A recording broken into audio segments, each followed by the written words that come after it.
في حد في حياتك وانت عايزه يرجع لك تاني، حاولت بكل الطرق تقربه منك، بس كل ما بتقرب منه كل ما بعد عنك اكتر وانت مش عارف تتصرف ازاي. انا يا سيدي هساعدك ان هو يرجع لك. قدامك اختيارين. الاختيار الاول ان هو يرجع لك بسرعه بس تبقى انت في موقف ضعيف وتبقى في احتماليه اكبر ان هو يتكرر نفس اللي حصل فيبعد عنك تاني. والخيار التاني هو رجوع مؤجل، يعني مش دلوقتي بعدين، بس هتكون فيه في موقف القوي وهتقل نسب فرص ان الموضوع ده يتكرر تاني وتسيبوا بعض بالشكل ده. لو عايز رجوع سريع اوكي، قدامك اختيارات كتيره جدا. ابعت له رساله مباشره قول له فيها ان انت بتحبه، قول له فيها ان انت عايزه يكون موجود في حياتك تاني، او خلي حد من اصدقائكم المشتركين يخش يبعت له يكلمه يقول له ان انت عايز تتواصل معاه، او اقلب الدنيا صح على السوشيال ميديا ولمح له في كل الستوريز ان انت بتحبه وعاوز يرجع.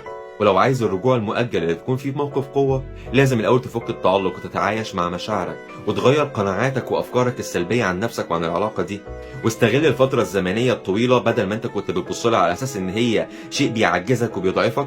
بص لها ان هي فتره كافيه جدا، وبالعكس انت عايز منها اكتر علشان تديلك مساحه من الوقت انت تصلح فيه نفسك. واسال سؤال بينك وبين نفسك، لو افترضنا ان هو رجع لي تاني بعد فتره، ايه الشخصيه اللي انا حابب اكون عليها؟ تخيل نفسك في موقف القوة اللي انت عايز تكون عليه. هنا طاقتك هتتغير او الفريكوانسيز بتاعتك هتوصل له بطريقة عكسية، فيبدأ يحس ان هو عايز يقرب منك انت اكتر، لان الطاقة بتاعتك كانت في الاول احتياج وانتظار فخليته ينفر منك.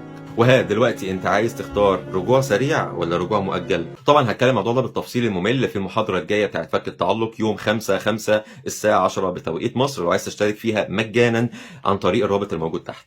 سيب اللايك الجميل واستنى الفيديوهات الجاية. See you.